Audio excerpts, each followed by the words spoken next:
Jagan camp కార్యాలయంలో ప్రభుత్వ furniture వ్యవహారం వివాదాస్పదంగా మారింది. జగన్ పై కేసు నమోదు చేయాలని శ్రీధర్ శర్మ గుంటూరు ఎస్పీకి ఫిర్యాదు చేశారు.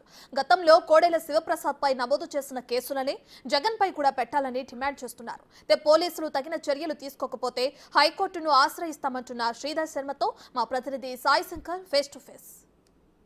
ముఖ్యమంత్రి జగన్మోహన్ రెడ్డి నివాసంలో ఉన్నటువంటి ఫర్నిచర్కి సంబంధించినటువంటి అంశంలో ప్రస్తుతం వివాదం అయితే చోటు చేసుకుంటున్నటువంటి పరిస్థితులు ఉన్నాయి.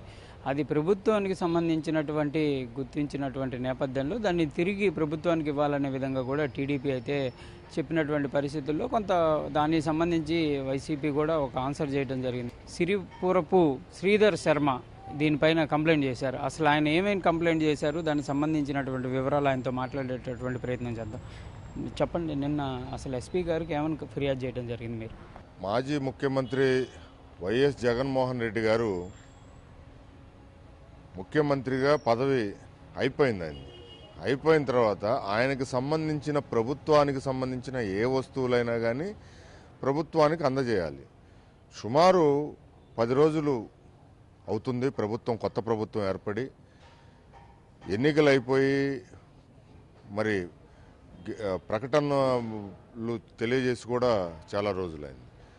ఈ సందర్భంలో ఆయనకు సంబంధించి క్యాంపు కార్యాలయం అనేది ఒకటి పెట్టుకోవటం జరిగింది. ఆయన సొంత ఇంట్లోనే క్యాంపు కార్యాలయం నిర్మాణం చేపట్టుకోవటం జరిగింది. ఆ సొంత ఇంట్లో నిర్మాణానికి క్యాంపు కార్యాలయానికి కావలసిన సీలింగ్ రూఫులు దగ్గర నుంచి ఏసీ ప్యానల్స్ దగ్గర నుంచి మొత్తం అన్ని ప్రభుత్వ ధనాలతో డిజిటల్ పరికరాలు కానీ, ఎలక్ట్రానిక్ ఫ్రిడ్జులు, ఏసీలు, ఎలక్ట్రానిక్ పరికరాలు కానీ, లేకపోతే సీసీ కెమెరాలు కానీ, ఫర్నిచర్ టేబుల్స్ కానీ, అత్యాధునితమైన ఫర్నిచర్, మళ్ళీ అది కూడా లక్షల్లో ఉండే విలువ చేసే ఫర్నిచరు, మన సోఫా సెట్లు కానీ, మరి ఓఎల్ఈడి స్క్రీన్స్ కానీ, ఇట్లాంటివన్నీ మొత్తం పరికరాలతో కలిపి మనం లెక్క కడితే దాదాపు 46 కోట్ల రూపాయల ప్రభుత్వ ధనాన్ని, ప్రజాధనాన్ని ఈ పేద రాష్ట్రంలో ఆయన దుర్వినియోగం చేయటం జరిగింది.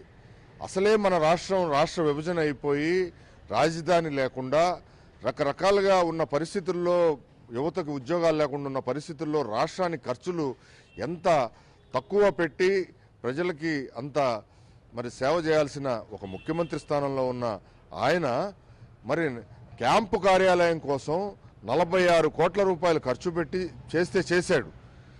చేసి దాన్ని ప్రభుత్వానికి అప్పచెప్పాలి కదా.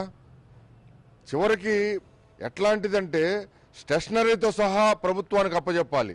ముఖ్యమంత్రి స్థాయిలో ఏం వినియోగించుకోవాలనేది ప్రభుత్వం, దానికి సంబంధించిన నిబంధనలు ఉన్నాయి. ఒక ముఖ్యమంత్రి ఏమేమి వినియోగించుకోవాలి, ఆయనకు కావాల్సిన అవసరాల నిమిత్తం అని చెప్పి మరి ప్రభుత్వ నిబంధనలు రాజ్యాంగంలో ఉటంకించబడినాయి.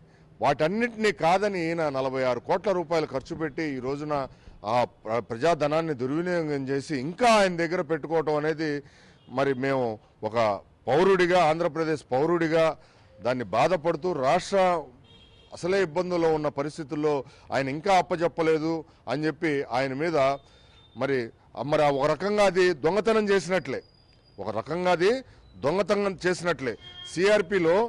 సిఆర్పిలో దానిపైన ఒక ప్రత్యేకమైన చట్టం ఉంది. ప్రభుత్వ వస్తువులు దుర్వినియోగం చేసి ప్రభుత్వానికి అప్పచెప్పకపోతే ఏమి చేయాలనేది చట్టంలో రూపొందించబడి ఉంది. ఆ చట్టం ప్రకారమే మేము మాజీ ముఖ్యమంత్రి గారి పైన ఫిర్యాదు చేయటం జరిగింది. ఆ ఫిర్యాదులో మరి అన్ని వివరాలు అందజేయటం జరిగింది. ఆయన ఏమేమి వాడుకున్నాడు, ఏమేమి దుర్వినియోగం చేశాడు, వాటిని ఇంతవరకు ఎందుకు అప్పచెప్పకుండా మరి తాత్సారం చేస్తున్నాడు అని చెప్పి మేము మరి ఆ ఫిర్యాదులో పేర్కొనడం జరిగింది. చట్ట ప్రకారమే ఆయన పైన చర్యలు తీసుకోమని చెప్పి మరి జిల్లా ఎస్పీ గారిని కలిసి ఇవ్వటం జరిగింది. గతంలో చూస్తే కోడెల శివప్రసాద్కి సంబంధించి ఇలాంటి ఇష్యూలోనే కేసు కూడా నమోదు చేసినటువంటి పరిస్థితులు ఉన్నాయి. ప్రజెంట్ అయితే ఇంకా ముందుకు వెళ్తున్నటువంటి పరిస్థితులు లేదు. ఎలా చూడొచ్చు? గతంలో మరి ఈ విభజిత ఆంధ్రప్రదేశ్ రాష్ట్రానికి తొలి స్పీకర్గా పనిచేసిన కోడెల శివప్రసాద్ గారు మరి నేను స్పీకర్గా అయిపోయింది నా టర్ము, కొత్త ప్రభుత్వం ఏర్పడింది, నా ఫర్నిచర్ని తీసుకెళ్ళమని అసెంబ్లీ కార్యదర్శికి ఆయన ఒక లేఖని సమర్పించడం జరిగింది. మరి అప్పుడొచ్చిన ప్రభుత్వం తాత్సారం చేసి ఆ లేఖని పక్కన పెట్టి ఆయన పైన 409 సెక్షన్ కింద ప్రభుత్వ సంబంధించిన సామాగ్రిని, ఫర్నిచర్ని ఆయన దొంగతనం చేశారని చెప్పి ఒక థెఫ్ట్ కేసుకు ఆయన మీద నమోదు చేయడం జరిగింది. ఆ నమోదు చేసిన క్రమంలో ఆయన నేను ఇంతకాలం నేను ఒక లీడర్గా, ఒక మాజీ మంత్రిగా, స్పీకర్గా నేను ఎంతో పనిచేసి రాష్ట్రంలో పేరు తెచ్చుకున్నాను, మరి ఆ పేరుని కావాలని వైఎస్ జగన్ ప్రభుత్వం నా మీద దొంగతనం కేసు పెట్టింది అని చెప్పి ఆయన మనోవేదనకు గురై ఆయన ఆత్మహత్య చేసుకోవటం కూడా మనం చూడటం జరిగింది ప్రజలందరూ. మరి అట్లాంటి పరిస్థితుల్లో కోడెల శివప్రసాద్ గారి మీద కేసు పెట్టినప్పుడు, దొంగతనం కేసు, సరే ఆయన తప్పు చేశాడా ఒప్పు చేశాడా అనే చర్చ పక్కన పెడదాం. మరి ఈరోజు జగన్మోహన్ రెడ్డి గారు చేసిందేంటి? జగన్మోహన్ రెడ్డి గారు కూడా ఇదే పని కదా, కోడెల శివప్రసాద్ గారు చేసిన పనే కదా ఫర్నిచరు, ఆయన వాటి మీద మోజుపడే కదా ఈరోజు ఆయన అట్టి పెట్టుకుంది. మరి అది తప్పే కదా, అదే చట్టరీత్యా నేరమే కదా. ఈ డబ్బులు ఎవరివి? ప్రజల పన్నుల రూపంలో కట్టిన డబ్బులు, ప్రజాధనం, అది ప్రభుత్వ ధనం. మరి ఆ ధనాన్ని మరి ఇవ్వకుండా మన దగ్గర పెట్టుకోవటం అనేది చట్టరీత్యా నేరమే. కాబట్టి వైఎస్ జగన్మోహన్ రెడ్డి గారి మీద కూడా ఖచ్చితంగా దొంగతనం కేసు పెట్టాల్సిందే. ఎందుకంటే ఎవరైనా అతిథులు గారు, చట్టంలో ఎవరైనా ఒకటే. ఈ రోజున ఈయన వదిలిపెడితే రేపు ఇంకోళ్ళు ఇట్లా ప్రజాధనాన్ని దుర్వినియోగం చేసుకుంటే ఈ రాష్ట్రం ఏమైపోవాలి, నిరుద్యోగ యువత ఏమైపోవాలి, రైతులు ఏమైపోవాలి, ప్రజలు ఏమైపోవాలి, ఇలా మనం చూడాల్సిన పరిస్థితి ఉంది. అందుకని మేము తప్పని పరిస్థితుల్లో జగన్మోహన్ రెడ్డి గారి మీద ఫిర్యాదు చేయడం జరిగింది. అదే ఆయన ప్రభుత్వ సామాగ్రిని అప్పచెప్పినట్లయితే ఈ ఫిర్యాదులు ఉండవు. మరి ఈ రోజున ప్రజలు చర్చించుకునే పరిస్థితి ఆయన మీద ఉండేది కాదు కదా. ప్రధానంగా ఈ కేసుకు సంబంధించి ఫిర్యాదు ఇచ్చిన నేపథ్యంలో పోలీసుల దగ్గర నుంచి మీకు ఎటువంటి ఆన్సర్ వచ్చింది? పోలీసులు, ఎస్పీ గారు దీనిపైన యాక్షన్ తీసుకుంటాం తప్పనిసరిగా. ఎందుకంటే ప్రభుత్వ ధనాన్ని ఎవరు దుర్వినియోగం చేసినా చట్టరీత్యా నేరమే. దాని మీద మేము డీజీపీ గారితో ఒక ఎంక్వైరీ కమిటీ వేసి దాని మీద ఎవరైతే నేరం చేశారో అధికారులు, మరి మాజీ ముఖ్యమంత్రి ఎవరైతే ఉన్నారో వాళ్ళందరి మీద మేము చర్యలు తీసుకొని వాటికి సంబంధించిన ఆ వస్తువుల్ని ప్రభుత్వానికి అప్పగించే ఏర్పాటు చేస్తాం. వాటి మీద ఎఫ్ఐఆర్ కట్టి వాటి మీద వెంటనే విచారణ ప్రారంభిస్తామని చెప్పి ఎస్పీ గారు తెలియజేయడం జరిగింది. అంటే ఫర్నిచరే కాదు, రోడ్డుకు సంబంధించిన దాని మీద కూడా ఇష్యూ ఉంది, అదంతా ఆక్రమించారనే విధంగా ప్రస్తుతం జరుగుతున్న నేపథ్యంలో ఉదయం నుంచి ఆ రోడ్డును కూడా రిలీజ్ చేశారు, చాలా మంది ఆనందాన్ని వ్యక్తం చేస్తున్నారు. ఇలాంటివన్నీ ఎలా చూడొచ్చు అనుకోవచ్చు? ఇప్పుడు పేద ప్రజలు ఆ కాలువ కట్ట, అంటే కృష్ణానది లెఫ్ట్ కెనాల్ కాలువ కట్ట పైన గుడిసెలు వేసుకొని ఉంటే వారిని దాదాపు అందులో ట్రైబల్స్, ఎస్సీలు, దళిత ఎవరైతే జగన్ గారు చెప్తున్నారో నా ఎస్సీ, నా ఎస్టీ, నా బీసీ అని, ఆ వర్గాల ప్రజలే ఆ రోడ్డు, ఇప్పుడున్న రోడ్డు ప్రాంతంలో గతంలో గుడిసెలు వేసుకొని నివాసాలు ఉండేవాళ్ళు. ఈయన ముఖ్యమంత్రి గారి నివాసం కోసం ఆయన ఇక్కడి నుంచి వ్యూ చూస్తే అంతా నీట్గా కనపడాలి, ఆ గుడిసెలు కనపడకూడదు, ఆయన ఇంటికి ఎవరన్నా వచ్చినా ఏంటి గుడిసెలు ముఖ్యమంత్రి ఇంటి దగ్గర ఉన్నాయని చెప్పి అనుకుంటారేమోనని చెప్పి వాటన్నిటిని క్లియర్ చేశారు. వాళ్ళందరికీ ఏదో కాంపన్సేషను రూపాయికి పావలా అయినా ఇచ్చి పంపించేశారు. కానీ అన్యాయమే కదా, పాపం వాళ్ళు ఎన్నాళ్ళ నుంచో అక్కడ ఇల్లు నిర్వహణ చేసుకుంటున్నారు.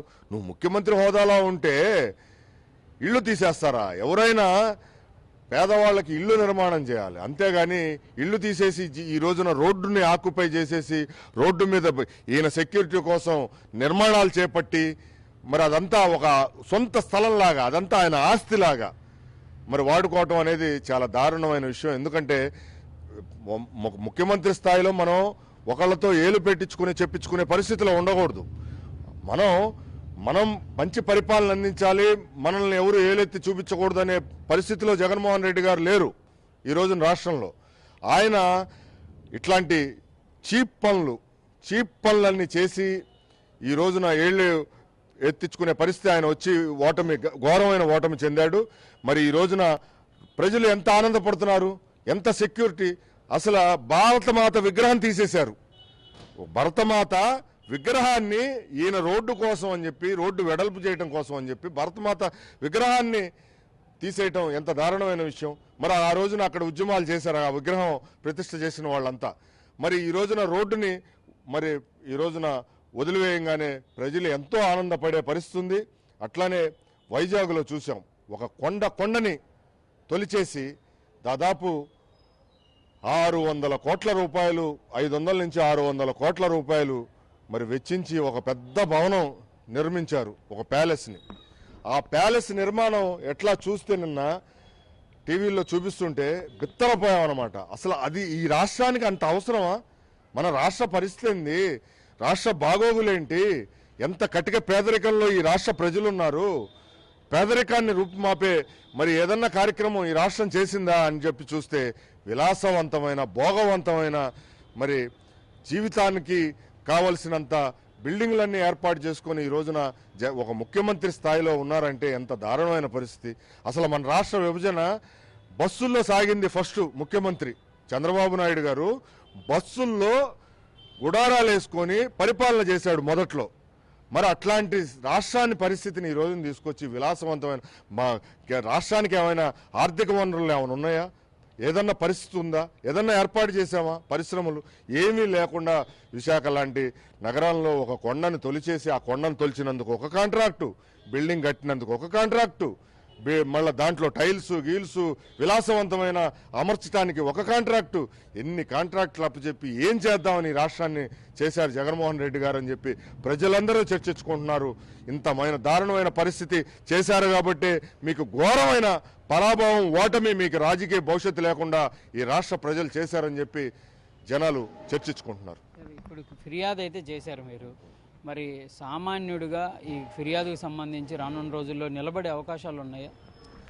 ఖచ్చితంగా అండి, ఎట్టి పరిస్థితుల్లో. ఎందుకంటే ప్రజా ప్రయోజనాలు అవసరమైతే దీని మీద కేసు కట్టకపోతే, ఎఫ్ఐఆర్ కట్టి విచారణ చేయకపోతే దీని మీద హైకోర్టులో కూడా పిల్ వేసి దీనిపైన న్యాయపరమైన పోరాటం కూడా చేయడానికి మేము సిద్ధంగానే ఉన్నాం.